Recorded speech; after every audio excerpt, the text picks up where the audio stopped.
여러분 안녕하십니까? 자, 오늘 꼭 알아야 하는 뉴스 프레스홈 라이브의 구경호입니다. 자, 9월 2일 월요일 한 주의 시작 오늘은 날씨부터 보도록 하겠습니다. 자, 역대급 무더위였던 8월이 가고 선선해지는 9월이 왔죠. 자, 이젠 에어컨 꺼도 잘만하다 이런 분들 꽤 많아진 것 같습니다. 자, 정혜린 기자 보도 보시고 날씨 조금 더 살펴보도록 하겠습니다. 지난달은 기상관측 사상 역대 가장 더운 8월로 기록됐습니다. 지난달 평균 기온은 27.9도로 이전까지 가장 더웠던 2018년 8월보다 0.6도나 높았습니다. 최고 기온 33도, 최저 기온도 24.1도로 모두 기존 수치를 갈아치웠습니다. 이번 여름은 열대야도 가장 길고 많았습니다. 전국 평균 열대야 일수는 20.2일로 이전까지 가장 길었던 2018년보다 나흘 가까이 많았습니다. 하지만 이젠 아침 저녁으로 제법 선선한 바람이 불기 시작했습니다. 지난주에 비해가지고 날씨가 많이 시원해지고 선선해져가지고 아침 저녁으로 이렇게 산책하거나 책 읽으러 나오기 좋은 것 같아요. 하늘이 파랗고 바람이 솔솔 불어서 가을 같아요. 오늘 전국 곳곳에 5에서 40mm의 비가 내리면서 더위는 한풀 더 꺾이겠습니다. 상층 찬 공기의 영향으로 비가 내려 일시적으로 더위는 완화되겠습니다. 하지만 이내 다시 따뜻한 고기압이 영향을 미쳐 기온이 오르면서 한낮 체감 온도가 최고 33도까지 오르는 날이 열흘 정도 이어질 전망입니다. MBN 뉴스 정혜린입니다.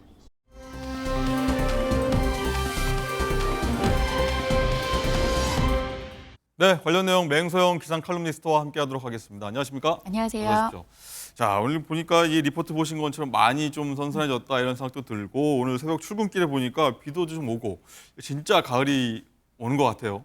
오늘 출근하실 때 좀 옷차림을 보니까 반소매보다는 긴소매 옷차림의 분들도 좀 보이는데 네. 좀 아직까지는 좀 많이 좀 네. 이를 수도 있을 수도 있는데 아무튼 시원해지기는 했습니다. 예부터 선조들이 그런 얘기를 했어요. 계절의 변화는 비가 알려준다. 아, 비가. 이번의 경우를 보면서도 이번 주 잦은 비 소식으로 인해서 현저하게 기온이 떨어지는 것들을 좀 볼 수가 있는데요. 일단 7월 30일 지난 토요일이었죠. 네. 8월 30일 토요일이었죠. 그때 오후 5시에 서울, 인천을 비롯해서 중부 대부분 지역에는 폭염특보가 해제가 됐습니다. 네. 7월 24일 이후 38일 만에 38일, 드디어 예. 이 33도가 넘는 무더위의 그 어떻게 보면 감옥 속에서 좀 해제가 된 그런 감옥이라는 표현이 딱 상황인데요. 맞는 것 같아요. 네, 하지만 남부 일부 지방으로는 좀 남아 있습니다. 오늘 전국적으로 내일까지 5에서 20mm, 뭐 강원도 지역은 5에서 40mm의 비가 내릴 텐데요. 워낙 산발적으로 내리기 때문에 비구름이 잔뜩 낀 중부지방 같은 경우에는 아무래도 낮 동안에 일사가 차단이 되니까 낮 기온이 오르는 것을 좀 막아주기 때문에 오늘 모처럼만에 30도가 넘지 않는 지역들이 좀 제법 많겠지만요. 예. 남부지방은 아직까지 폭염주의보를 좀 남아두게 한 기상청의 이유는 남부지방은 그래도 오늘도 30도가 넘는 지역이 비가 옴에도 불구하고 있습니다. 그렇기 때문에 오늘은 좀 남북 간에 이제 화면으로 보시는 것처럼 차이가 좀 제법 있겠습니다. 그렇군요. 어쨌든 이 말씀하신 대로 비가 좀 반가운 비다 이렇게 좀 볼 수 있을 것 같은데 낮에 늦더위가 좀 이어질 것 같다 좀 말씀하시긴 했지만 늦더위가 좀 그래도 언제까지 좀 이어질까요? 일반적으로는 이렇게 비가 내리면은 보통 이제 비가 내리게 하는 거는 고기압이 아니라 저기압이지 않습니까? 저기압은 우리나라를 빠져나가면서 북쪽에 찬 공기를 이렇게 끌어내려주는 그런 풍향을 만들거든요. 그렇게 되면 북쪽에서 찬 공기가 이제 우리나라의 자리를 잡으면서 가을이 만들어지기 마련인데 이 찬 공기를 완전하게 끌어내려주기는 했지만 다시 상층에 우리나라 올 여름 정말 혹독한 더위를 가져다 줬던 티베트 고기압, 상층의 더운 공기가 다시 우리나라로 확장을 하면서 티베트 다시 고기압이 온다. 맞습니다. 후반에는 좀 더워지긴 할 텐데요. 다만 폭염이라는 표현은 기상학적인 정의로는 우리가 체감하는 더위 33도 넘으면 폭염이라는 정의를 쓰기는 하지만 이미 한여름의 습도와는 좀 너무나도 다르기 때문에 저는 이제 폭염보다는 늦더위. 9월을 맞이했지만 늦더위가 이번 주 후반까지는 좀 이어질 것으로 보이고요. 다음 주 물론 예보가 더 나오면 상세하게 봐야겠지만 예. 다음 주는 확실히 좀 기온이 내려가는 추세가 좀 보입니다. 다음 주가 빨리 왔으면 좋겠다 이런 생각도 벌써 드는데 어쨌든 이 올해 여름이 굉장히 길게 느껴지고 뭐 날씨가 이럴 게 좀 무덥고 이렇게 계속 무더위가 이어지다 보니까 이 계절이 좀 의미가 없는 거 아니냐. 라는 말이 기상청에서 나오고 있고 이 사계절이 뭐 구분짓는 의미가 없다. 그래서 뭐 조사를 다시 시작하겠다. 계절을 구분짓는 걸 새로 시작하겠다. 이런 얘기까지 나오고 있다고 해요. 맞습니다. 지난 30일이었죠. 기상청 산하기관인 국립기상과학원이 주최한 포럼에서 네. 이 온난화에 따른 계절길이 변화와 부문별 영양 포럼을 열고 뭐 보건이라든지 재난이라든지 이 폭염과 관련한 사회 전반적인 것에 대해서 재편성을 해야 되는 부분에 대해서 네. 각 분야의 전문가들이 좀 토론을 하는 그런 자리가 있었습니다. 물론 이제 계절의 변화 같은 경우에는 우리가 통상적으로는 3개월 단위로 끊는 계절적인 그렇죠. 변화가 있기도 하고요. 뭐 절기상의 계절도 있고 추분하고 춘분을 이제 기준으로 하는 이런 천문학적인 계절도 있긴 네. 하지만 아무래도 우리가 인체에 가장 영향을 받는 거는 이제 기상학적인 그런 계절인데 과거 같은 경우에는 기상학적인 계절이라고 하면은 일 평균 기온이 20도가 넘으면서 한 그래도 최소 열흘 정도 이어질 때를 이제 여름이 시작이 됐구나. 근데 반대로 일 평균 기온이 20도 아래로 떨어진 상태가 한 열흘 이상 지속이 되면 이제 가을이 왔구나. 근데 일 평균 기온이라고 하면 많이 와닿지 않으실 텐데요. 네. 보통 오전 10시 지금의 기온 정도가 몇 도이냐가 가을과 여름을 구분할 수가 있습니다. 그렇군요. 들어오기 전에 한번 보니까 중부지방 비가 내림에도 불구하고 25도에 거의 근접한 23도, 4도 정도 선이기 때문에 여전히 여름이다. 오늘 많이 시원해졌고 긴 옷을 입었다고는 하지만 예. 아직까지 우리가 생각하는 우리 몸이 기억하는 가을이 오기까지는 아직까지 멀었거든요. 근데 이제 이런 이제 계절의 구분이라든지 이런 것들이 중요한 이유가 뭐냐면 이제 앞으로 우리가 적응을 해야 되거든요. 그렇기 때문에 이제는 방제적인 부분 그리고 보건적인 부분의 전반적인 부분이 어떻게 보면 여름 방제철 기간 같은 경우에도 지금은 5월 말부터 여름이 시작이 되거든요. 네. 그러면은 이제는 과거에 6월 달부터 대응을 했던 그런 시기 자체도 이제 전반적인 시스템의 변화가 있어야 되기 때문에 좀 이런 어떤 포럼의 자리가 주관이 되지 않았나 싶습니다. 네, 이제 사계절이 이제 구분이 의미가 없어진다. 또 늘어날 수도 있다 여름이 이런 말씀이라서 좀 걱정이 되긴 하는데 어쨌든요. 자, 일본 태풍 소식도 한번 짚어볼 텐데 일본 태풍이 정말 일본 열도를 천천히 올라가면서 많은 피해를 주고 있다고 하더라고요. 이번 태풍 같은 경우에는 굉장히 외로운 태풍이었습니다. 보통 태풍 같은 경우에는 이제 중위도권에 접근을 했었을 때 서로 데려가려고 하는 끌어당겨줘야 되는 그런 힘들이 있어야 되는데 결국 이 중위도권에 진입을 했을 때는 저위도 부근, 그러니까 우리가 보통 이제 관부근에서 만들어져서 올라올 때보다 속도가 최소 2배 이상은 빨라져야 된다라고 하는 것은 상층에서 아주 거대한 바람이 끌어당겨줘야 네. 되거든요. 근데 이번 같은 경우에는 이 태풍을 관여할 만한 힘이 없었기 때문에 주의예요. 그렇기 때문에 굉장히 속도가 약했고요. 일본 열도에 진입하기 이전에 세력을 키웠던 요인이 됐었고 일본 열도를 지나갈 때는 세력이 우리나라 기준으로 봤을 때는 약한 태풍이었음에도 불구하고 네. 어마무시한 이런 피해를 지금 보시는 것처럼 피해를 이제 속출시켰던 그런 이유 중에 하나가 굉장히 느린 속도로 갔기 때문입니다. 그리고 지난 토요일 오전에 약화가 됐음에도 불구하고 태풍이라고 하는 것은 소멸이라고 하는 건 이름표를 뗀 것이지 이름표를 내려놓게 되게 되면 강한 저기압의 형태로 지금 머물고 있거든요. 그래서 어제 오전까지도 이 도쿄에 영향을 지금 주고 있는 그런 상황인데 지금 이번 태풍으로 인해서 이제 일본 같은 경우는 태풍에 대한 만반의 준비가 잘 되어 있는 나라임에도 불구하고 지금 한 7명이 사망과 네. 사상이 되고 그다음 125명이 지금 부상자가 나타나는 이런 여러 가지 부분 그리고 많은 한 225만 명이 태풍이 오기 전부터 이제 대피를 하고 거의 신칸센이 모두 마비가 되는 네. 교통까지 마비가 되는 이런 것들이 약간 태풍이지만 지금 지구 온난화로 인해서 어떤 위력이 달라진 태풍이 보여주는 약까지만 우리가 대비를 해야 된다라고 하는 그 교훈을 주는 것 같습니다. 그렇군요. 저는 주말에 보니까 부산에는 좀 바람이 불고 그런 영향이 있었다라는 소식을 저 들었었는데 어쨌든 이 태풍이요. 일단 또 올라오는 걸로도 알고 있는데 그럼 우리 한반도 어떤 날씨에 좀 영향이 좀 있을까요? 가을이 좀 다가오는데. 그렇죠. 이제 날씨가 조금 선선해져서 우리가 이제 너무 쾌적함을 느끼니까 이제는 날씨로 인한 불편함이 없어서 굉장히 오늘 출근길 비가 오지만 두 걸음이 굉장히 가벼우셨을 겁니다. 네. 하지만 이제 9월과 10월에는 점점 늘어나고 있는 그런 가을 태풍 그리고 좀 더 세력이 강해지는 그런 태풍들 그리고 이제 다음 주에는 기온이 내려가는 추세이긴 하지만 날씨의 변동성을 열어두고 있는 것 중 하나가 열대 요란이라고 해서 태풍이 씨앗이 되는 그런 조짐들이 만들어졌다 사라지기를 지금 북서태평양 그 넓은 벌판에서 나타나고 있습니다. 네. 이미 11호 태풍은 마닐라 동쪽 부근 해상에서 발생을 해서 지금 현재로서 예보로는 홍콩 대륙을 향할 것으로 예상을 하고 있는데요. 홍콩 대륙에 닿기 이전에도 북서태평양 부근의 열대 요란으로 또 다른 태풍이 발생할 가능성이 높고 이 태풍으로 인해서 우리나라 예보의 변동성은 충분히 열려 있고요. 만약에 태풍이 우리나라를 향할 경우에는 이거는 뭐 불보듯 뻔하듯 많은 피해가 야기되기 때문에 이제는 좀 태풍, 가을 태풍에 대한 대비가 필요해 보입니다. 그렇군요. 무더위 가니까 태풍이 올 수 있다 이런 말씀 해주셨습니다. 다음 주 좀 더 시원한 소식을 한번 찾아뵙도록 하고요. 오늘 말씀 여기까지 듣겠습니다. 고맙습니다.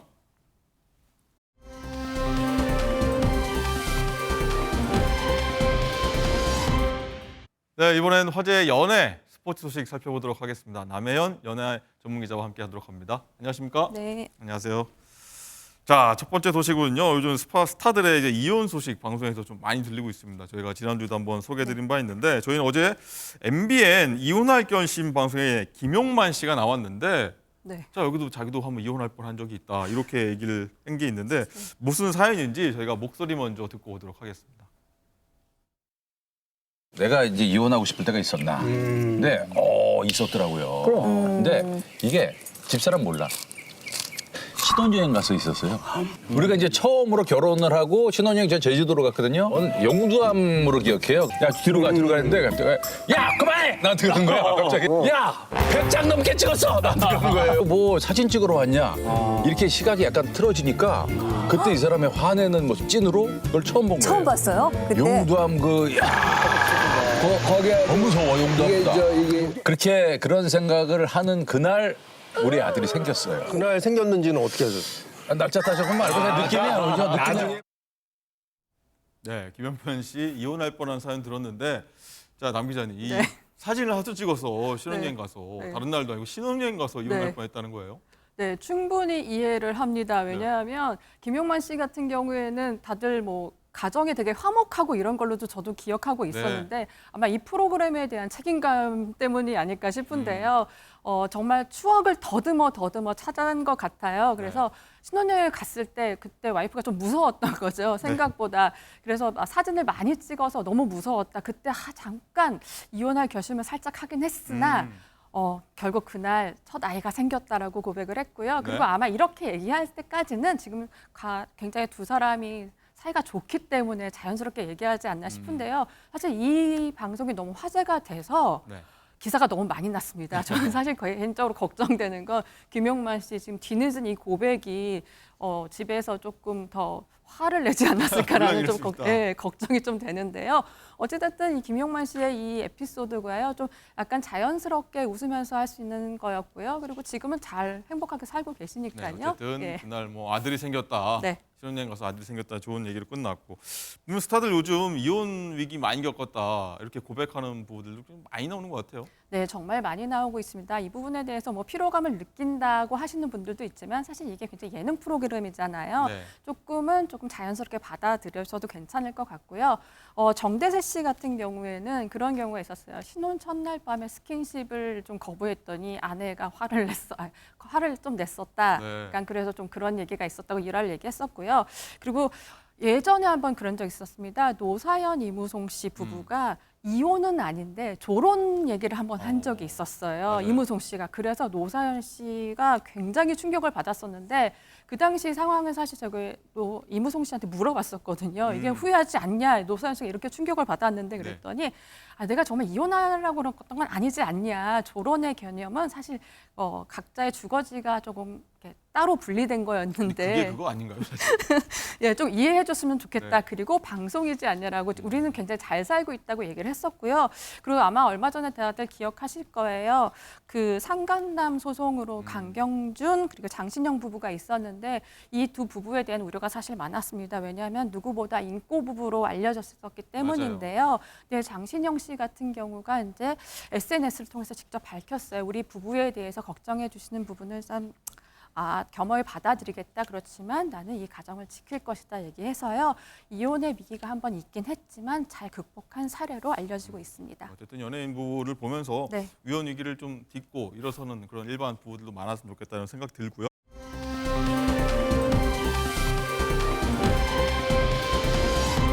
어떻게 관리하길래 살이 이렇게 안 찌냐 하는 연예인들 저희가 볼 텐데 첫 번째는 이번 달 개봉하는 영화에 출연하는 배우 황정민 씨 얘기인데 남 기자님이 잘 아신다고 들었습니다. 네. 어쨌든 이 9년 동안 체중 네. 변화가 전혀 없었다고 하는데 나이가요 50대 거의 중반이더라고요. 예, 정말 부럽습니다. 가끔은 이제 배우들을 만날 때 보면 어떻게 체중 유지를 하냐고 물어보기도 하는데요. 그럴 땐 그렇게 얘기해요. 사실 책임감이다. 캐릭터를 위해서는 어쩔 수 없다. 갑자기 마른 몸매의 캐릭터인데 부를 수는 없지 않냐라고 얘기를 하는데 황정민 씨 같은 경우는 정말 대단하다고 생각했습니다. 9월에 베테랑 2라는 영화가 개봉을 하는데요. 이 영화의 원이 2015년에 개봉을 했었어요. 근데 2를 찍을 때 9년 전에 입었던 옷을 촬영해서 입었다고 그대로 합니다. 옷을 9년 전에 네, 입었다. 그대로 아. 입었다는 건요. 얼마만큼 자기 관리가 철저했다는 음. 것도 있었지만요. 황정민 씨가 이 캐릭터에 대한 굉장한 이제 뭐 애착이 있었더라고 표현이 되는데요. 황정민 씨는요.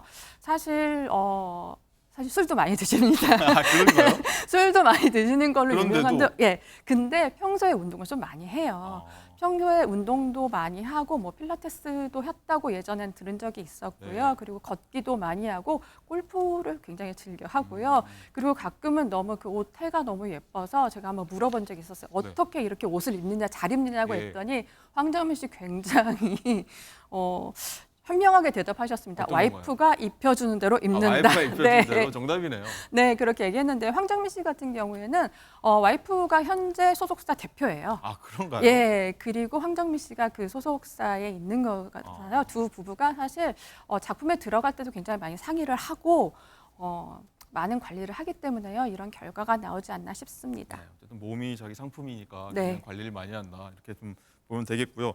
또 자기 관리하면은 이분도 빼놓을 수가 없는 게 이 예능 드라마 뭐 종횡무진 하는 배우 차승원 씨 얘기입니다. 뭐 키가 보니까 190cm입니다. 1m 90cm인데 네. 찾아보니까 황정민 씨하고 동갑이더라고요. 네. 이분도 굉장합니다 몸매가. 예, 최근에 이제 차승원 씨를 만날 일이 있었는데요. 네. 저도 너무 놀랐던 게 검정 티셔츠에 이제 바지를 입었는데 안으로 넣어 입으신 거예요. 오. 근데 너무 슬림한 몸매여서 대체 이걸 어떻게 유지하냐 그랬더니 네. 일일 일식을 한다라고 하더라고요. 아, 한 끼밖에 안 먹는다. 한 끼밖에 안 먹는데요. 제가 그래서 보통 요즘 분들 일일 일식 많이 하잖아요. 근데 네. 이것도 자기 체질에 맞아야 하는 게 맞다고 보는데요. 약간 어떻게 하면 건강하게 먹느냐는 질문을 한번 던진 적이 네. 있었어요. 그랬더니 황정민 씨 되게 의외의 대답을 했습니다. 어떤 건가요? 차승원 씨가 의외의 대답을 했는데요. 그냥 맛있게 먹는 게 좋은 거다. 그리고 나는 한 끼이기 때문에 굉장히 많이 먹는다고 했고요. 햄과 밥만 먹어도 본인은 행복하시대요. 그래서 사실 정말 많이 먹는데 몸에 좋은 건 사실 맛이 없지 않냐라고 얘기를 네. 해서 전 당황스러웠는데 차승원 씨 같은 경우는요. 사실 이렇게 먹는 것도 조절하지만요. 제가 하루 스케줄표를 한번 본 적이 있어요. 아침에 일어나서 일단 운동을 갑니다. 일단 오전 운동을 하고요. 그리고 나서 뭐 강아지 산책도 하고요. 네. 그리고 오후에 한 번 운동을 더 가세요. 아, 운동을 2번 합니까? 네, 하루에 헬스클럽 2번 가시고요. 그리고 또 저녁 때 또 시간이 되면 강아지 애견 산책을 한다고 하는데요. 그만큼 본인의 몸에 투자하는 거고요. 그리고 지금 이번에 이제 몸을 또 관리하는 데는 지금 캐릭터 영향이 사실 컸어요. 지금 이번 작품 때문에 액션을 좀 많이 했어야 됐거든요. 그래서 좀 몸을 날렵하게 하는 것도 있었고 내년에 개봉하는 영화를 찍고 있는데 네. 그 작품 역시 조금 몸을 슬림하게 해서 인생 최저 몸무게라고 합니다. 인생 최저 몸무게. 네. 한 끼 먹어서 그게 유지될까 싶기도 한데 네. 걱정도 되고 부럽기도 하고.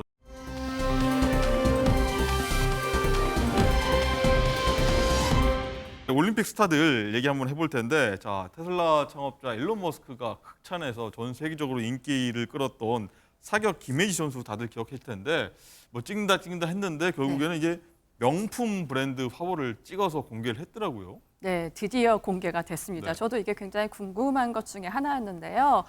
지금 화면에 보시는 것처럼 정말 그 명품 브랜드의 성격을 잘 띠면서도요, 이 선수의 성격을 그대로 드러내는 화보였어요. 김혜지 선수 아닌 줄 알았어요. 그렇죠. 굉장히 다른 모습이긴 네. 한데 사격을 하는 모습도 굉장히 많이 이제 촬영을 했잖아요. 네. 근데 저는 이게 굉장히 또 좋게 생각하는 게 스포츠 스타의 이제 약간 편안한 모습만 보다가 이제 완벽한 또 모습을 보잖아요. 근데 광고주들은 또 이런 얘기를 하더라고요. 지금이 사실 올림픽 스타의 최적기다. 왜냐면은 보통 톱스타들 같은 경우에는 2년 이상 계약을 하거든요. 근데 올림픽 스타 같은 경우에는 6개월 아니면 1년까지 단발이 가능하대요. 예. 그리고 이제 선수가 또 김혜지 선수가 얘기하기를 본인은 사격 선수이지만 이제 이 자기의 활발한 활동으로 인해 이제 이 종목이 대중화될 수 있는 것에 사격이 기여할 수 있다. 알려졌으면. 네, 전 충분히 그 역할을 했다고 보는데요. 그래서 이런 화보도 멋지게 찍지 않았나 싶습니다. 연예계 러브콜 그러면 일단 말씀하셨지 않습니까? 네. 이제 6개월 정도 네. 노를 져야 되는데 네. 연예계 러브콜 굉장히 많을 것 같아요. 네, 이미 엔터테인먼트 회사와 이제 계약을 한 걸로 네. 전해졌는데요. 그리고 CF가 한 20건 정도 예상이 된다라고. 20건이요? 네, 아직 확정되진 않은데 이제 제안이 온 게 그 정도라고 네. 하고요. 아마 다양한 상품군들이 아마 김혜지 선수한테 갔을 거예요. 그렇지만 본인의 본업은 잊지 않겠다고 합니다. 화보 촬영을 하는 중간에도요. 사격의 이제 중요성과 자기가 얼마만큼 노력했는지 앞으로 후진 양성에 대해서도 충분히 얘기를 하고 있는 만큼요. 본격적인 연예계 활동은 아닐 것 같고요. 지금 단발성인데 꾸준히 당분간은 볼 수 있을 것 같습니다. 그렇군요. 자, 다음 삐약이 신유빈 네. 선수도 한번 볼 텐데 제가 어제 SNS를 쭉 보니까 뭐 많은 계약했고 또 바나나맛 우유 또 계약을 해서 뭐 찍는다 만다 언제 찍냐 이런 관심사였는데 네. 본인 직접 이 영상 찍은 걸 올렸더라고요. 네, 요즘 정말 삐약이 신유빈 선수 정말 화제죠. 저도 신유빈 선수가 먹는 모습을 보고 와 정말 저렇게 맛있게 먹으면 예, 정말 좋겠다고 생각을 했고 그리고 아마 다들 기억하실 거예요. 굉장히 무슨 젤리 같은 거를 이렇게 빨아먹는 맞아요. 게 있었잖아요. 그 다음 날 그 회사에서는요 그 제품이 품절이 됐어요. 많은 학부모들이 우리 아이에게 체력을 위해서 많이 구입을 했었다고 하고요. 치킨 그리고 우유 그리고 도시락까지 정말 많은 것을 하고 있는데요. 네. 이 굉장히 저는 되게 좋은 생각인 거는 이 선수가 많은 CF를 통해서 사실 돈을 벌었단 말이에요. 그렇지만 이것에 그냥 그치지 않았습니다. 이 받은 수익금을 일부 이제 기부도 하고요. 맞아요. 꾸준 기부했어요. 양성을 위해서 해서 굉장히 좋은 선례라고 보여지는데요. 과거에 이제 김연아 선수가 정말 많은 CF를 찍었었잖아요. 아마 조만간 신유빈 선수의 하루 해서 아마 CF 일정들을 한번 딱 할 수 있는 시간이 올 것 같은데요. 신유빈 선수는 게다가 지금은 먹는 것만 찍고 있지만 패션 화보에서도 굉장히 두각을 나타냈었어요. 네. 지금 그러니까 경기하는 모습 보면 이렇게 머리를 질끈 묶고 굉장히 조금 귀엽잖아요. 네. 근데 패션 화보를 한번 보니까 또 다른 모습이었어요. 그래서 나중에도 아마 제2의 김연아 선수처럼 CF 퀸이 되지 않을까 예상이 됩니다. 한번 좀 지켜보도록 하겠고요. 네. 또 이 펜싱 금메달리스트 오상욱 선수도 굉장히 많은 분들이 좋아하고 계시는데 보니까 이 한 방송에서 잠깐 불렀던 노래가 막 역주행해갖고 차트에 올라가기도 하고요. 네. 또 보니까 대전에 자기의 이름을 딴 체육관도 지어질 거다 이런 얘기도 나오더라고요. 네, 오상욱 선수야말로 이 모든 것을 다 가지지 않았나 싶어요. 요즘에 오상욱 선수가 그때 노래 부르는 것 같은 경우에는요. 누적 재생수가 1억 회를 돌파를 했습니다. 1억 회요? 네, 1억 회를 돌파를 1억 했어요. 회. 네, 굉장히 많은 관심이 가지고 있고 노래도 잘 불러요. 그래서 패션 모델과 같은 게 외모에 노래까지 잘해서 지금 관심을 많이 받고 있는데요.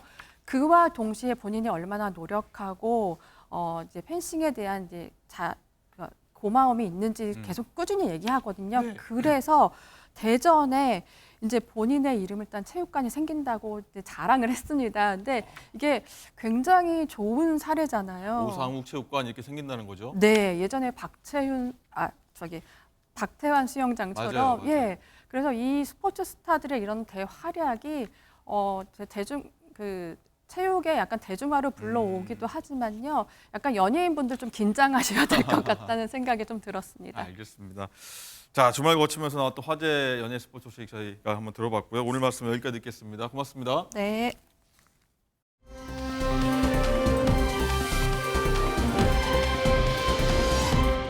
네, 이번엔 사건 전문가 모시고 사건 짚어보도록 하겠습니다. 안녕하십니까? 어서 오세요. 자, 장가희 기자, 이제 리포트 보니까 이 아동 성범죄 혐의 받는 이 남성이 8층에서 뛰어내린 겁니다. 경찰이 들이닥치니까 뭐 죄가 밝혀질까 봐 좀 두려워했던 건가요?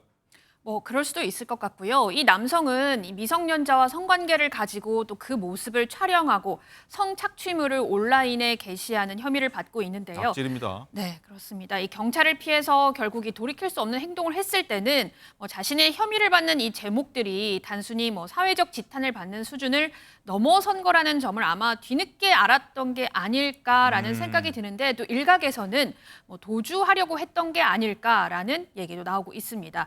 당시 경찰관들이 이 남성의 집에 찾아오니까 남성은 경찰의 문을 열어주는 대신에 베란다로 이동해서 서성였다고 하는데요. 이후에 이웃집 베란다로 넘어가서 이 10여 분간 베란다에서 머물다가 숨지게 된 겁니다. 경찰은 정확한 경위를 조사하고 있습니다.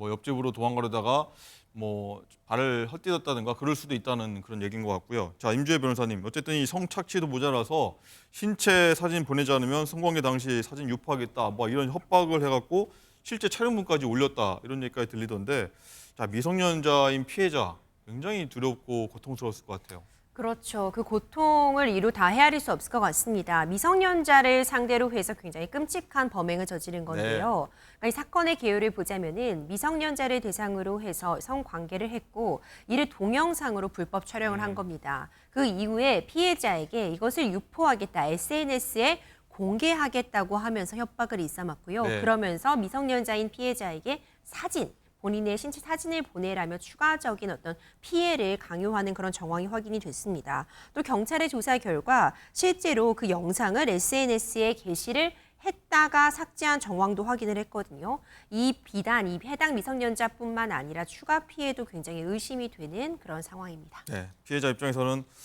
뭐 죄를 좀 처분도 받아야 될 텐데 그냥 사망한 사건 어떻게 바라볼지, 또 시청자 여러분도 어떻게 이 사건을 바라볼지 좀 궁금하기도 합니다.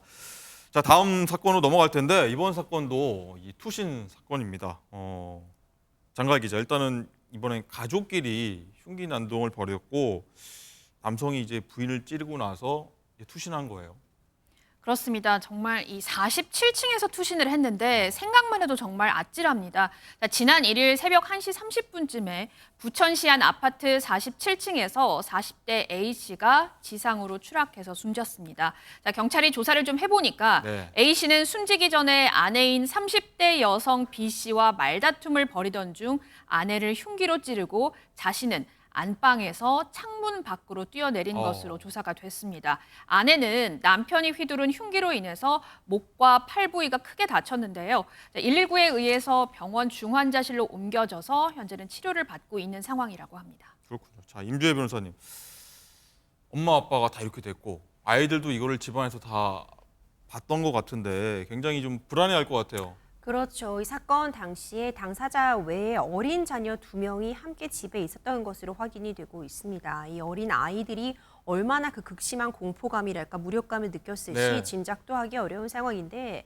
앞선 사례도 그렇고 이번 사안 같은 경우에도요. 어쨌든 끔찍한 사안이 발생을 했고 그에 따른 책임을 물어야겠지만 사망을 하게 되면은요. 처벌을 할 수 있는 그 대상이 없어지기 때문에 우리 법원에서는 공소권 없음, 그러니까 처벌할 대상이 없다고 보아서 이제 사건이 종결됩니다. 불기소 처분을 받게 되어서 이번 사안 같은 경우에도 사건은 이대로 이제 종결될 것으로 보입니다.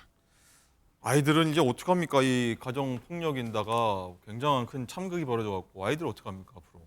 그렇죠. 이제 아이들이 참 안타깝죠. 그런데 이제 문제되는 지점이 이런 일들이 반복해서 일어나고 있다는 점입니다. 네. 요즘 가정 내에 이런 끔찍한 살인 사건이 사실 종종 들려오고 있거든요. 그러니까 부부 싸움이 칼로 물베기라는 말이 참 무색할 지경이라고 할 수 있는데, 가정 내 이런 흉기 난동, 이런 폭력 사건이 굉장히 큰 무서운 점이 어떤 것이냐면요. 문이 닫혀버리고 나면 그 안에서 벌어지는 일은 확인이 어렵죠. 그러다 보니까 피해자 입장에서는 지속적으로 폭력을 당해도 적극적으로 신고를 한다거나 어떤 추가적인 조치를 취하기 굉장히 어려운 지점도 있는데, 최근에 그런 사례들을 보면은요. 이혼한 아내의 집에 불을 지르는 사례도 있었습니다. 맞습니다. 살인 미수죄 적용을 해가지고 징역 5년이 선고된 사례도 있었고요.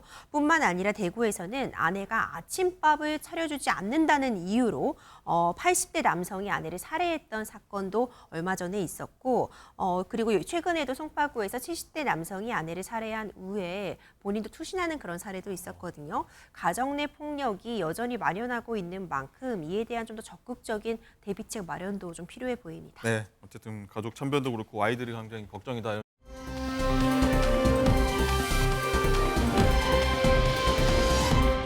한강에 투신하려는 여성과 관련된 일인데, 자, 이 한강에 투신하는 이에 가방을 훔쳐서 달아난 절도범이 있습니다. 이 투신하려는 걸 말리지도 못할 망정 가방을 절도했다. 이런 사건입니다.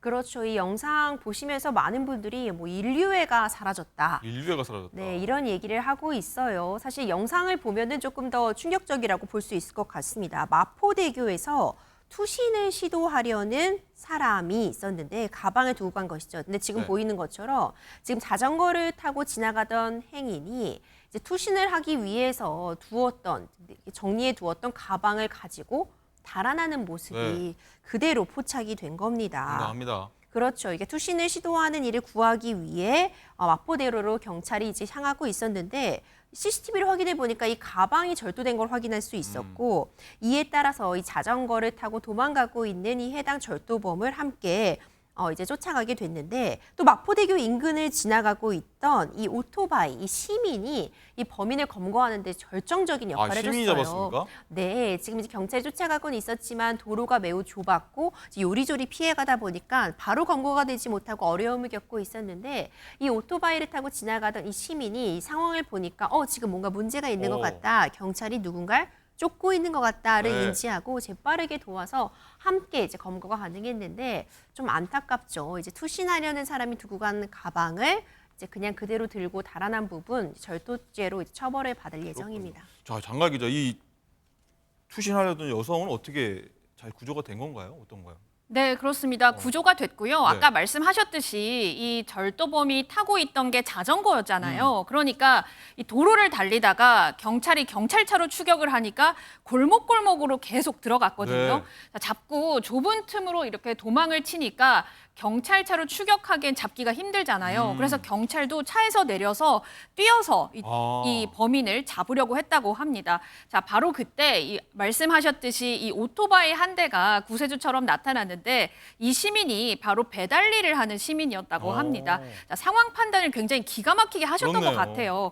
경찰이 쫓고 있는 사람이라면 아마 범죄의 혐의점이 분명히 있겠지. 내가 그러면 도와줘야겠다. 이런 마음이 들었다고 하는데 네. 그래서 오토바이로 자전거를 뒤쫓기 시작하더니 결국에는 이 절도범을 오토바이로 막아설 수 있었던 겁니다. 그렇군요. 자, 서울 마포경찰서에서는요, 이 범인 검거를 도운 배달원분께 표창장 그리고 보상금을 지급을 했습니다. 이 배달원분은 당시 이 경찰분들이 범인을 잡기 위해서 고군분투하는 모습을 보니까 내 가족이 두 다리 뻗고 편하게 잘 수 있는 것이다. 이런 점을 다시 한번 깨달았다면서 네. 경찰을 도와서 치안 유지에 작은 보탬이 돼서 굉장히 자긍심을 느낀다라고 소감을 밝혔습니다. 자, 이 배달원분의 추격전은 또 온라인에 다 게시가 됐는데 누리꾼들은 이 혜성처럼 등장하는 이 시민 그리고 추격하는 경찰도 정말 멋있다라고 반응을 보였습니다. 그렇군요. 인류애가 없다고 아까 말씀하셨는데 막판엔 또 인류애가 살아났네요. 그렇죠. 다행입니다. 어쨌든 변호사님, 이 절도범 처벌 어떻게 됩니까? 정말 안타깝습니다. 상황은 좀 지켜볼 필요가 있을 것 같아요. 이것이 뭐 누군가 두고 간 가방이라고 생각했다면은 그것도 그래서는 안 됩니다. 누가 두고 간 물건이라도 유실물도 함부로 가져가면 점유이탈물 횡령죄에 성립을 하고요. 만약 이것이 이런 부분, 누군가 지금 상황적으로 지금 주인이 있는 물건임에도 불구하고 절도할 의도를 갖고 있었다면 절도죄까지도 가능할 텐데 형량의 차이가 있을 뿐이지 둘 다 불법적인 행동 맞거든요. 네. 그렇기 때문에 이것이 뭐 유실물일지라도 아니면 누군가 주인이 있는 물건일지라도 함부로 가져가서는 안 된다는 점은 다시 한번 강조드리고 싶습니다. 어딘가 물건을 보더라도 그대로 두시라, 주인이 가져갈 때까지 그만 그대로 두시라, 이런 말씀이신 것 같고요. 자, 마지막으로 황당한 소식 하나 더 살펴보도록 할 텐데, 자, 장갈 기자, 이 어떤 한 리조트에 있는 사우나실 내부가 밖에서 그 내부를 훤히 볼 수 있다, 이런 곳이 밝혀져서 지금 논란인 거죠? 그렇습니다. 우리가 어디 관광 가서 노천탕 가면요. 혹시 누가 나를 보고 있진 않을까 이런 생각이 그렇죠. 한 흠칫흠칫 보게 번쯤 되죠. 그렇죠. 한 번쯤 들게 마련인데 그런데 노천탕도 아니고 그냥 목욕탕인데 내부가 바깥에서 아주 훤히 들여다보인 아하. 일입니다. 자, 지난달 15일 밤 8시에요. A씨가 강원도 평창의 한 리조트 뒤쪽 산책길을 걷다가 이 건물 2층에 있는 남성 사우나실을 이렇게 바라보게 됐습니다. 자, 이 사우나 내부에서 이 알몸으로 걸어다니는 이용객들의 모습을 맨눈으로도 아주 확연하게 볼 수 있었다고 하는데요. 황당해. 네, 보통 이 목욕탕 형광등이 굉장히 밝잖아요. 네. 그래서 어두컴컴한 밤에 목욕탕 불만 확 켜져 있으니까 밝은 곳에. 너무나도 잘 보일 수 있었던 겁니다. 자, 그래서 A씨는 이 몸이 고스란히 노출된 사람들이 사진이 찍히거나 하는 2차 피해를 당할 수 있기 때문에 그렇죠. 리조트에 일단 전화를 걸었습니다. 그랬더니 리조트에서는 사실 우리가 목욕탕 내부에 블라인드가 있는데 이 블라인드를 그날만 못 내린 것 같다. 오. 그리고 현재는 저녁 6시까지만 운영을 하니까 앞으로는 조심하겠습니다라고 했습니다. 사실 이런 일이 처음 있는 일은 아닌데요. 앞서 지난 2021년도에도 제주 한 5성급 호텔의 여성 사우나가 이 내부가 외부에서 훤히 들여다 보여서 경찰에 신고가 접수된 적이 있습니다. 네. 자, 그때도 호텔 측에서는 실수로 블라인드를 우리가 못 내렸습니다라고 했거든요. 오. 자, 그런데 단순히 좀 실수라고 하기에는 사진이나 영상이 찍히면 그때부터 피해는 정말 어마어마해지잖아요. 그렇죠. 유출될 수도 있고. 그래서 좀 호텔 측에 제대로 된 정책이나 조치가 좀 필요해 보입니다. 변호사님 어떻습니까? 이 리조트 법적 책임 물을 수 있습니까?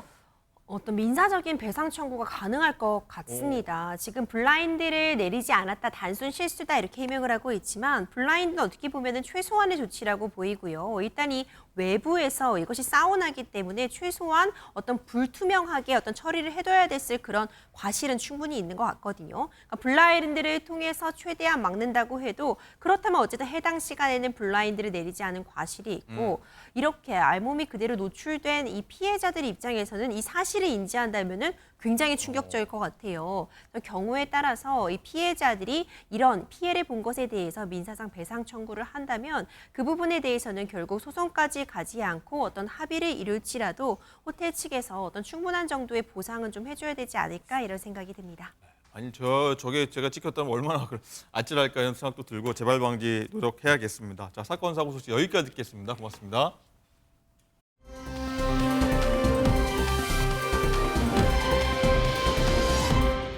네, 지금부터는 정치의 맥락과 이면을 짚어줄 전문가분들과 함께하도록 하겠습니다. 안녕하십니까? 안녕하세요. 자, 리포트 보신 것처럼 문재인 전 대통령의 뇌물수수 피의자 적시에 친문 의원들이 강력 반발하고 있습니다. 목소리 듣고 얘기 시작하도록 하겠습니다. 다들 짐작하시겠습니다만은 지금 이 관련 수사가 최종적으로는 문재인 전 대통령님을 목표로 해서 3년째 표적 수사, 먼지털이 수사가 진행되고 있다고 생각하고 있습니다. 합니다. 지난 3년 동안 그렇게 먼지 털듯이 탈탈 털었는데도 나온 게 없는 상황에서 그 목적과 목표가 분명히 문재인 전 대통령에게 향하고 있다라고 그렇게 생각을 합니다. 정치 보복이나 과거 인사에 대한 수사 이런 프레임으로 보기보다는 의혹이 있는 곳, 그러니까 국민적 의혹이 있는 곳에 대해서는 누구든 수사에서 자유로울 수 없다. 네, 어떻게 보셨습니까? 일단 혐의는 뇌물수수고 친문 의원들은 먼지털이 그만하라. 나올 게 없는데 왜 더 이상 이렇게 계속 하느냐 이런 얘기를 하고 있는데 자, 서 변호사님은 어떻게 보셨습니까? 이 사건. 제가 보기에 대통령의 가족들도 취업할 수 있어요. 네. 예를 들어 이제 대통령 사위도 삼성전자나 현대차나 취업해서 일을 하고 월급 받을 수 있죠. 대통령 가족이라서 이제 실업자로 백수로 지낼 수는 없잖아요. 근데 문제는 서창호 씨는요, 관계 그렇게 일을 했는가? 문다혜 씨 이제 문 대통령의 사위죠. 예. 왜 그러냐면 이제 타이스타젯이 비행기가 한 대도 없어요. 한마디로 이제 페이퍼 컴퍼니에 가깝다고 저는 봅니다. 실제 운영되는 회사가 아니잖아요. 근데 거기에 나이도 어리고 비행기 경력도 전무해요. 영어도 못하고. 근데 전무로 해가지고 월급을 이제 주택까지 하면 거의 2억 2,300만 원 준 거 아닙니까? 이거는 사실상 저는 문재인 대통령 뇌물 주석에 준 거나 차이가 없다 봅니다. 가족이기 때문에. 따라서 이제 이거는 자연스럽게 여러 의혹이 있었어 이미. 네. 우리 이스타 항공의 직원들도 고발한 게 있고, 따라서는 새롭게 표적이나 먼지털이가 아니고 오히려 이제 전 정권에서 뭉개던 거죠. 이걸 이제 캐비넷 열어서 수사하고 있는 겁니다. 자, 최 교수님 일단은 핵심 쟁점 보면은 일단 문 대통령과 딸 부부를 이 경제 공동체로 볼 수 있는 거냐, 이상직 전 의원의 어떤 이사장 임명의 대가성을 규명할 수 있는 거냐 이 부분일 텐데, 아니 3년 동안 아무것도 없는데 왜 자꾸 하는 거냐라고 일단 야당 쪽에서는 문제 제기하고 있지 않습니까? 법리적으로는 이제 결국 나중에 최종적으로 재판을 받아봐야 될 거예요. 아마 검찰이 기소할 것 같아요. 기소를 하기 위해서 이제 수사를 하고 있는 건데 네. 법리적으로는 어떻게 될지 모르겠으나 적어도 정치적으로 볼 때는 이 경제 공동체 네. 그리고 이제 이 뇌물, 대가성 이렇게 지금 구성하고 있는 거잖아요. 논리 구성이. 이상기 전 의원이 중소벤처기업공단 이사장으로 가면서 거기에 대한 대가로 그때는 뭐 사위였으니까 사위를 이제 취직을 시켜서 전문성이 전혀 없음에도 불구하고 그 돈을 결국 받은 거나 마찬가지다. 이런 논리란 말이에요. 원래는 이제 문 대통령이 딸 부부에게 돈을 생활비 줬는데 취직이 됐으니까 생활비 줄 필요가 없죠. 결국 생활비 준 거나 마찬가지다. 이런 이제 얘기인데 제가 볼 때 좀 과한 것 같긴 해요. 과하다. 법리적으로 나중에 어떤 판단이 내려질지 모르겠습니다만 검찰의 수사라는 게 모든 걸 수사하지는 않잖아요, 사실. 근데 문 대통령에 대한 수사를 하다 보니까 이게 우리 정치에서 항상 얘기가 나오는 정치 보복 아니냐 이런 얘기가 나올 법도 해요. 근데 사실 문재인 전 대통령 때도 문재인 정권 때도 적폐 수사가 좀 과했죠. 과했습니다. 그러니까 이번 정권도 지금 계속 지금 수사를 하고 있으니까 이런 부분들에 대해서 이것도 전 야당에서 얘기가 나올 법해서 꼭 이렇게까지 할 필요가 있을까? 7년 전 얘기. 물론 지난 정권에서 뭉갰다고 할 말이 없는데 7년 정권 이제 와서 또 수사를 해서 여야 간에 가뜩이나 공방이 많은데 꼭 이렇게 검찰이 이런 것까지 수사를 해야 되는 것인지에 대한 얘기 나올 수 있을 것 같긴 합니다. 예. 어쨌든 서 변호사님, 이 검찰 논리를 좀 보면 문 전 대통령이 사위의 취업 이후에 이제 딸 부부에게 이제 생활비 지원을 주던 걸 끊었다고 하면은 사위 수입만큼 이거 경제적 이득 본 거 아니냐 이런 논리를 지금 내세우고 있는 것 같아요. 이거는 이제 뭐 생활비를 주고 안 주고 떠나서 가족은 이제 이거 다 공동체로 봅니다. 직계 가족이잖아요. 뭐 생활비를 주다가 끊고 이런 게 중요한 본질은 아니고 실제는 이제 그 하나의 공동체라 이거죠. 경제 공동체. 옛날에 박근혜 대통령하고 최소은 씨 있잖아요. 네. 그건 아니에요. 그건 남이에요. 근데 그것도 경제 공동체 논리로 접근했지 않습니까? 근데 이번에는 친딸이고요. 그다음에 친외손자입니다. 따라서 저는 뭐 단순 뇌물로 보는데 자꾸 이게 취업하니까 아니 취업애가 월급 받는 게 무슨 죄냐고 하는데 일을 해야 되잖아요. 일을. 그럼 이게 그대로 출근해서 근무한 게 있냐 말이에요. 비행기가 있어야지 뭐 일을 할 거냐 아무것도 없는데 그냥 70억 보내가지고 페이퍼 컴퍼니라니까요. 할 일이 없잖아요. 그럼 앞으로 이게 뭐 공무원들 뇌물 줄 때 아무 일도 안 시키고 월급 명목으로 이게 뭐 해가 계속 주면 처벌 수사 안 해야 됩니까? 그럼 뇌물 2억이에요. 작은 돈이 아닙니다. 그리고 이걸 수사하는 과정에 뇌물만 놓은 게 아니에요. 우리 그 김정숙 여사가 이제 그 5천만 원을 이렇게 그 현금을 싸가지고 보자기에 친구 통해서 붙여주라. 지인 통해서 돈을 붙였다. 예. 그것도 이제 그 나왔지 않습니까? 그 다음에 그 문재인 대통령 운명이나 책 낸 출판사 있죠. 거기서도 이제 그 2억 5천인데 5천원 빌려줄 때 그 차용증에는 이자 봐야죠. 근데 2억을 왜 주냐 했더니 표지 디자인해 줬다는 거예요. 그래서 제가 출판사 다 물어봤죠, 몇 명. 물어보니까 이게 제일 비싼 사람이 한 1,000만 원대고 보통 300만 원대래요. 그 책에 뭐 디자인할 게 뭐 있나요? 그 다음에 문다희 씨가 디자이너입니까? 문준용 씨는 그래도 이제 건국대 뭐 미대노가 디자인 좀 했잖아요. 문다희 씨는 일본의 고쿠시칸 대학인가 거기에 넣었다는 말이 있어요. 그럼 확인해 봐야 되지만 디자이너가 아니잖아요. 근데 표지 하나로 2억을 준다? 이게 검찰이 이게 뭐 먼지털이 수사입니까? 네, 오늘 뭐 일부 보도 내용을 한번 설명까지 한번 해주셨고요. 그리고 최 교수님, 일단은 딸 다혜 씨도 굉장히 반발을 할 수밖에 없겠죠. 당사자일 수밖에 없으니까. SNS에다 오늘 이런 거 적었습니다. 그 돌을 누가 던졌을까? 왜 하필 내가 맞았을까? 그것만 되풀이하게 된다. 뭐 드라마 뭐 대사 구절이라고 하는데 알쏭달쏭한데 이게 무슨 의미입니까? 그러니까 말하자면 이제 돌 던지면 이게 아무 생각 없이 돌을 던지면 개구리가 다친다. 우리가 아무에게 돌 던지지 말라고 그러잖아요. 네. 그 얘기를 하는 것 같아요. 그 드라마 대사이기도 하고. 그런데 문다희 씨도 이렇게 얘기할 수 있는 건데 제가 봐도 법리적으로 볼 때는 구성될 수 있을 것 같긴 해요. 제가 말씀드린 거는 이 검찰 수사가 법리적으로 문제가 있다는 게 아니라 나중에 최종적으로 이제 법적 판단을 받아봐야지 되는 거긴 합니다만 제가 드리는 말씀은 아무튼 지금 정치 보복이란 프레임이 우리 한국 정치에서 계속 되풀이되고 있는데 이 사건이 어쨌든 이상직 의원을 이사장으로 취임시키고 전 의원입니다만 하고 그리고 거기에 대한 대가로 이제 그 대통령의 딸을 취직을 시켜서 돈을 이제 받게 한 거다. 이런 논리 구성인데 그렇다 하더라도 제가 아까 말씀드린 것과 같이 모든 세상의 잘못을 검찰이 수사하는 건 아니잖아요, 사실.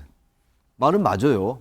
근데 그럼에도 불구하고 이렇게까지 꼭 수사를 해야 되나? 라는 질문을 제가 말씀드리는 거예요. 워낙 여야 간에 지금 거의 극단적인 대치로 가고 있는데 지난 정권 때도 문재인 정부 때도 얼마나 수사를 많이 했어요. 거기다 보복 같은 느낌이 드는 건 사실이에요. 그래서 저는 검찰 수사가 범위적으로 틀렸다는 게 아니라 네. 대단히 과도하긴 해요. 제가 볼 때 이렇게까지 수사를 해야 되는 것인지 덮고 넘어갈 수 있는 거 아닌가. 근데 이건 제가 말씀을 드립니다만 잘못 있으면 비리 수사해야 되는 거죠. 그 자체를 나무라는 게 아니라 정치적으로 이런 문제가 야당이 제기할 수 있겠다라는 말씀을 드리는 겁니다. 네.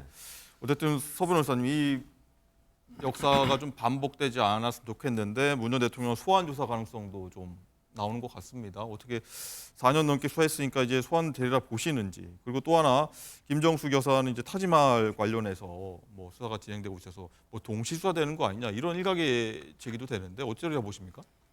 지금 이제 그 워낙 여러 사람을 소환했잖아요. 제가 알기로는 이제 10명 이상 그 소위 고위직 임종석 실장이나 조국 수석 포함해서 조현옥 인사수석, 그다음에 홍종학 중기부 장관, 백운우 비서관 다 이게 조사했거든요. 네. 그런데 문재인 대통령 소환 조사는 불가피하고 뭐 제가 불가피하다. 보는 시각은 이제 그 뇌물은요. 1억이 넘으면 10년 이상 징역이잖아요. 10년 이상. 보통은 이제 그 뇌물은 2, 3천만 원만 되면 구속영장 청구합니다. 그냥 문재인 이름 가리고 하면 돼요. 홍길동이라고 생각하면 돼요. 그냥 홍길동. 그러면 이게 홍길동이가 2억 2천만 원 뇌물 받으면 구속 칠지 안 칠지 이것만 판단해 보면 되잖아요. 다른 거는 이게 검찰이 정치 고려는 그건 검찰이 할 영역이 아니에요. 저는 소환과 구속영장 불가피하다 이렇게 지금 보고 있고요. 그다음에 그 김정숙 여사에 대해서도 타지 말라고요. 그다음에 그 샤넬 옷 있죠. 입어가 바로 반환했다는데 3년 뒤에 규정한데 다른 옷이 왔잖아요. 네. 그러니까 그 옷은 어디 있는지 이제 사상 초유로 전 대통령 부부가 동시에 조사를 받는 이런 상황입니다. 네. 어쨌든 개인 의견 주셨고 한번 저 어떻게 추이가 한번 지켜보도록 하겠습니다.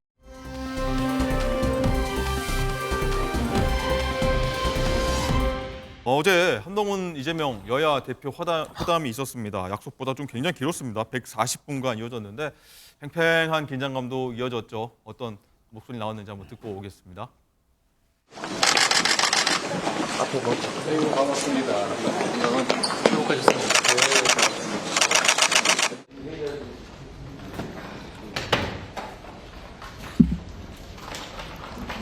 이거 화난다고 멱살도 못 잡겠네.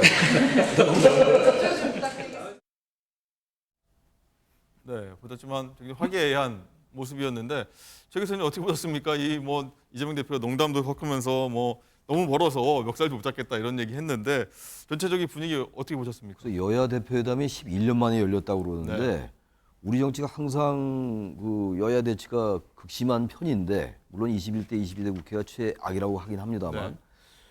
그렇게까지 여야 대표가 안 만났나 이런 생각이 들더라고요. 저도 네, 마찬가지였습니다. 깜짝 놀랐어요. 지난번에 이제 그 송영길 대표와 이준석 대표가 만난 적이 있었는데 그때 회담이 아니라 회동이다 이래서 이제 그걸 빼고 11년 만이라고 하는 것 같은데 저는 상당한 기대를 걸었었어요. 뭐 보니까 저 화기애애한 분위기도 있고 그런데 워낙 지금 뭐 여야 관계가 지금 뭐 소통 협치란 말 자체가 의미가 없어질 정도니까.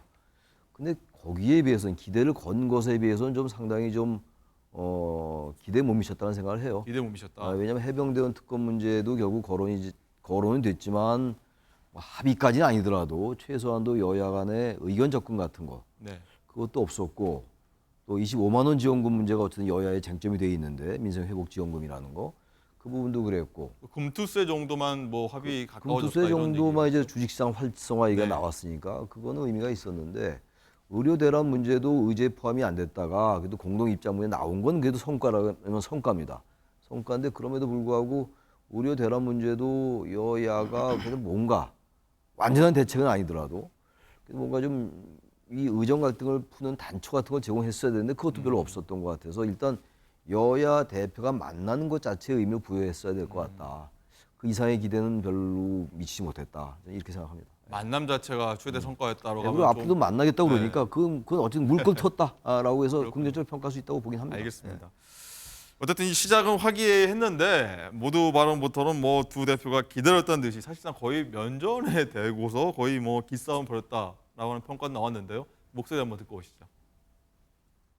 이 대표님과 민주당에 대한 수사나 기소에 관여한 검사들을 상대로 시리즈처럼 해온 민주당의 탄핵은 곧 예정된 판결 결과에 불복하기 위한 빌드업으로 보는 분들이 많이 계십니다. 법 앞에 평등을 말씀하시던데 제가 보기에는 법 앞에 형식적으로 평등할지는 몰라도 검찰 앞에서는 매우 불평등합니다. 사람 따라 법의 적용이 완전히 달라지고 있습니다. 이런 측면에서 정치개혁은 심각하게 함께 논의하되 형평성 있게 심도 있게 논의하는 것이 꼭 필요하겠다. 네, 굉장히 신경전인, 말 그대로 신경전이고 기싸움인데 서 변호사님 어떻게 보셨습니까? 이 정치개혁 평등해야 된다. 대통령의 불소추권도 함께 논의하자 이렇게 맞받아쳤습니다. 저는 뭐 한동훈 대표가 상당히 잘했다 봐요. 오히려 제가 그 나쁜 합의를 하면 어떡하나 상당히 걱정을 했어요. 뭐 예. 최상병 특검을 덜컥 받거나 또는 이제 25만 원 뭐 지원금을 한다거나 그건 대통령이 수용할 수가 없잖아요. 아마 이제 대통령실에서도 흐뭇하게 볼 것 같아요. 왜 나쁜 합의를 하고 오면 이게 다시 거부하기도 그렇고 그렇네요. 상당히 갈등이 커질 텐데 그걸 의식해서인지 어제는 이제 그 실질적인 합의는 없었잖아요. 그건 상당히 잘했다고 저는 봅니다. 그렇군요. 자, 그런가 하면요. 이재명 대표가 최근 정부를 둘러싸고 이 계엄령 얘기가 있다면서 계엄령 준비 의혹도 언급을 한 바 있는데 자, 여기에 대해서 한동훈 대표가 하루 지나 오늘 오전에 이렇게 또 강하게 반박을 한 부분이 있습니다. 얘기 듣고 오겠습니다. 계엄 얘기가 자꾸 얘기되고 있고 종전에 만들어졌던 계엄안에 보면 계엄 해제를 국회가 요구하는 것을 막기 위해서 국회의원들을 계엄 선포와 동시에 체포 구금하겠다라는 그런 계획을 꾸몄다는 얘기도 있습니다. 이거 완벽한 독재국가 아닙니까? 계엄을 준비하고 있다. 이거 우리나라 얘기 맞습니까? 알고 계시는 분이 계세요? 우리가 모르게 지금 대통령께서 계엄을 준비하고 있다는 겁니까? 만약 그렇다면 저희에게 알려주십시오. 근거를 제시해 주십시오. 차차 알게 될 거다. 그거는 너무 무책임한 얘기입니다. 그거는 일종의 뭐 내 귀 속에 도청장치가 있다. 뭐 이런 얘기랑 다를 바가 없는 것 아니겠어요? 네, 하루 뒤에 이런 반응이 나왔는데 조 교수님 어떻게 보셨습니까? 뭐 대통령실에서도 뭐 정치 공세다 이렇게 좀 얘기를 반박하고 있는데. 저는 어제 그 모두 발언을 보면서 깜짝 놀랐어요. 저 계엄 얘기는 함부로 할 수 있는 얘기가 아닙니다. 민주화 이후에 계엄은 한 번도 없었고 네. 우리나라가 지금 계엄할 수 있는 상황도 아니에요. 그리고 여기 보니까 종전에 만들어졌던 계엄 안에 보면 계엄 해제를 국회가 요구하는 걸 막기 위해서 국회의원들을 체포 구금한다 이런 얘기 나와 있거든요. 저 지금 민주당이나 이재명 대표께서 좀 해명을 하셔야 될 것 같아요. 이게 왜 이 얘기가 나오게 됐는지에 대해서 너무 좀 엉뚱하다고요 지금. 이거 너무 생뚱맞아서 이게 뭔가 근거가 있으니까 이런 일 했다고 우리가 보는 건데 야당 대표가 다른 자리도 아니고 여야 대표회담에서 얘기한 거라서 그래서 어쨌든 야권에서 이 문제가 왜 이 얘기가 나왔나 이 얘기를 어떤 논거나 어떤 정부에서 나왔나 얘기는 좀 얘기를 해야 되지 않겠는가 많은 국민들이 궁금해할 것 같습니다. 알겠습니다.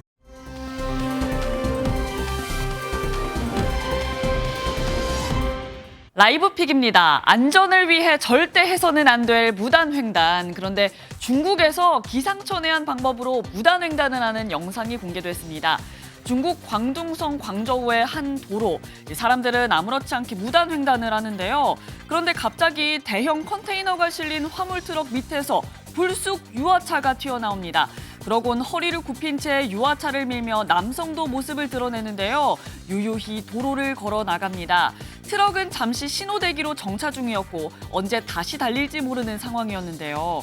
이 위험천만한 광경에 중국 누리꾼들은 무책임한 행동으로 아이를 위험에 빠뜨렸다. 아이에게 교통법규를 가르쳐야 하는 것이 부모인데 라며 거세게 비난하고 있습니다.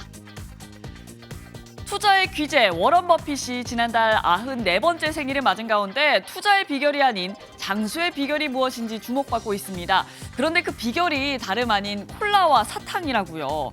우리가 흔히 아는 건강식과는 거리가 먼 식단인데요. 한 미국 경제지와의 인터뷰에서 워런 버핏은 나는 6살 아이처럼 먹는다 말하며 콜라와 사탕, 초콜릿 그리고 햄버거를 즐겨 먹는다 전했습니다. 장수의 비결이라고는 상상도 못할 음식들. 하지만 전문가들은 버핏의 평소 습관을 분석하며 이면적인 뜻은 콜라나 사탕을 먹을 때 드는 행복감을 더 높이 평가한다는 의미로 하루 5시간 독서와 사색을 즐기는 시간, 또 충분한 수면과 게임을 하며 두뇌 활동을 하는 등 하고 싶은 걸 하며 스트레스를 쌓지 않는 습관을 더 큰 장수의 비결로 봐야 한다고 말했습니다. 콜라와 사탕으로 행복감을 느끼는 건 좋지만 너무 과도한 섭취는 금물인 거 아시죠?